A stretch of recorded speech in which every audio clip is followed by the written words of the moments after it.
Welcome to the Game Plan Against Regs module. If you got this far, it means you have already discovered what your leaks are in the Leaks Made Simple module, and then you also learned how to exploit recreational players, which are the players from whom most of your money as a poker player is going to come from. The next thing we need to address is how to play against other regulars, people like you that take poker seriously and are either professionals or trying to become one. These are the players we'll be playing the most often against, since a poker table will typically have 5 regs and only 1 reg.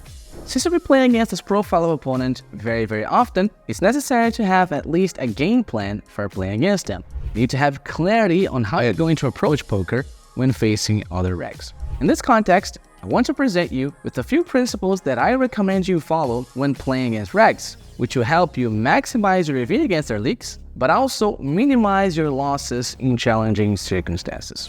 The first principle I call the crush the bottom, avoid the top principle. This principle refers to the idea that not all regs are the same. In fact, within the macro group of regulars, there are many subgroups of players with specific characteristics. The most relevant are: number 1, the weak tight regs, the ones who are passive and overfold massively everywhere. Number 2, the speedy regs, the ones who are very aggressive and oftentimes way too much, leading to big spills, forced aggression, and bad call-downs. Number 3, we have the average regs, the ones who are neither too passive or too aggressive. They just do their thing without very big leaks. And finally, number 4, the very good regs, the top 5% of the reg pool. The principle of crush the bottom, avoid the top aims to make it very clear for you that when it comes to playing other regs, there are some you can beat and there are others that you can't. There are some regs who for you are very weak, and there are other regs who consider you very weak. What you need to do in the execution against regs is to get as much money as possible from the really bad regs, and then do whatever you can to avoid transferring that money to the top 5% of regs. You want to crush the bottom and avoid the top. In this context, what I recommend is that you play very exploitative against the worst regs. Really go after them and punish them for their mistakes. Since they are typically very weak, they won't show any resistance, and you'll be able to exploit them continuously for a long time. The good regs, however, will come after you. They will try to take your money, just like you took it from the bottom of the reg pool.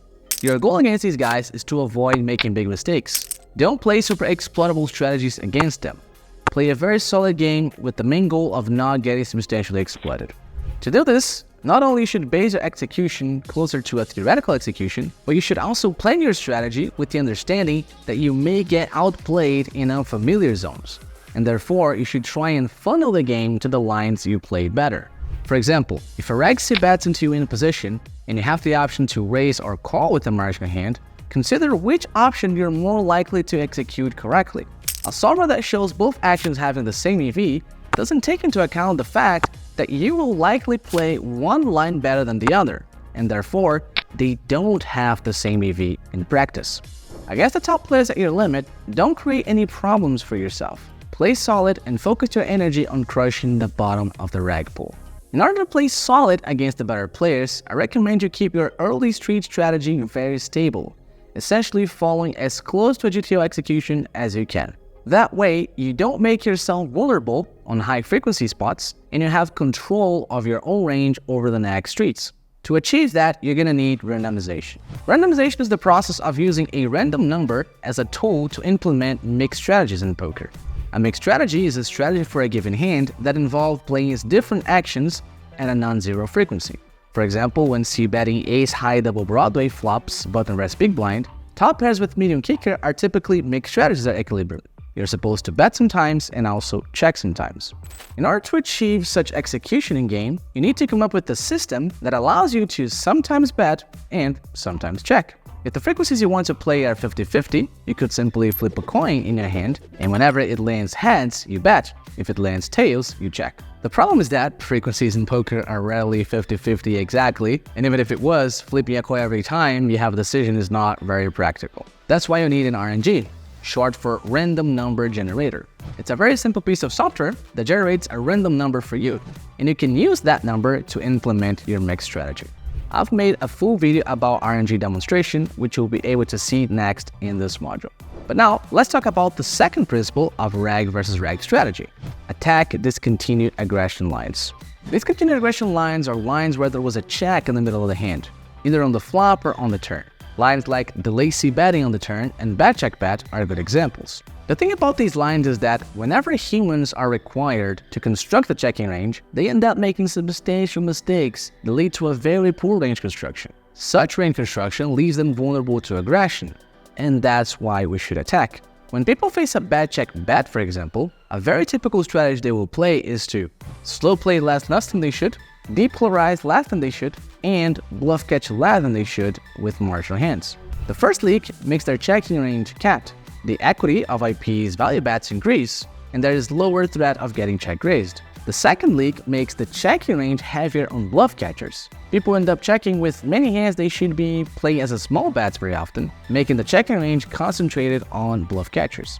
And the third leak leads to a massive overfold when compounding with the first two leaks. They don't have nutty hands to check raise and help with the defense strategy, and then they put an excessive amount of bluff catchers in the checking range. And then they don't call with those bluff catchers enough. These leaks lead to a massive overfold tendency and a massive undercheck raise frequency. When we invert the positions, the same thing happens. When an IP player checks back the turn after betting flop, they will overfold and underraise the river against probe because their checking range contains less slow plays than it should, and they are not willing to call bets with their marginal bluff catchers. On top of that, checks on early streets introduce another potential range construction problem, which is the habit to check too much with pure air. Equilibrium strategy requires betting sometimes with complete air hands to be balanced. When the humans don't bet enough with those airs, their checking ranges become weaker and more vulnerable to aggression on the next street. This pattern repeats itself across the entire game tree of No Limit Hold'em. When facing these continued aggression lines, regulars overfold and underraise against aggression.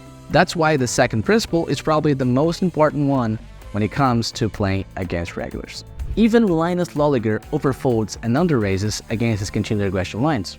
Let that sink in for a moment. How exploitable do you think your 15-0 opponent is going to be? How exploitable do you think you are in these lines? The answer is a lot. By attacking these lines with a lot of aggression, you get access to the best low-hanging win rate you can find in the game tree of poker. And this leads us to our third and final principle of playing against regs. When in doubt, just fold. This principle is the result of wisdom I've acquired throughout these last 6 years as a poker coach. This one is probably the most difficult to consistently apply, and for that reason, it's also one of the biggest potential areas for edge in poker. Since almost no one will be able to consistently execute this principle, if you can somehow manage to do it, you have unlocked a major area where your opponents will make mistakes while you won't. And that directly translates into money in your pockets. In poker, it's extremely tempting to think that you can outplay everyone, that you can think through the ranges very precisely and act rationally according to the estimates that you made. It's tempting to think that you can quickly assess your opponent's range and then make the best decision against it. Let me unfortunately break it to you. That's all false. You can't outplay everyone. You can't think through the ranges precisely, and more often than not, you won't act rationally, but rather emotionally. Given those unfortunate facts, situations that give you lots of confusion and dissonance are extremely dangerous to your win rate. When you're put into a difficult spot, when you have conflicting beliefs about how you should approach a given hand, these are the scenarios where you're likely to make your biggest mistakes. When your biases take over, when you're confused, when ego or anger or tilt or overconfidence take over, it's likely you're about to blunder. It's in that context that when in doubt, just fold principle arises. There is no shame in folding. And even more than that, realize that money saved is worth the same as money earned. If you can minimize your losses, you're effectively contributing to the maximization of your profits. You really need to understand this. This principle should be mostly applied to bluff catching decisions against regs, but it can also be used in bluffing spots. The idea is that if you're not really confident about the investment you're about to make, simply don't make the investment. Building a win rate is about compounding good investments. You make bets, and those bets give you a return on the amount you risked. That's it. Whoever makes more and better investments makes the most money. Why would you make investments you have no idea of the return? This is a recipe for losing your money and decreasing your win rate. If you're not confident about a call or a bluff, give up the investment. And then in your next study session, dive deep into the spots that you can acquire the confidence you needed to execute something other than giving up. It's important to say here that this principle is not an excuse to play like a nit. That's not what this is. This is about you being smart with your strategy. This is about controlling risk relative to your skill. The more skill, the more risk. But the less skill, the less the risk. This is a universally accepted approach to any activity in life, and in poker, it would not be any different. Keep in mind that this principle should be combined with study practices that allow you to increase your level of ability with consistency over time.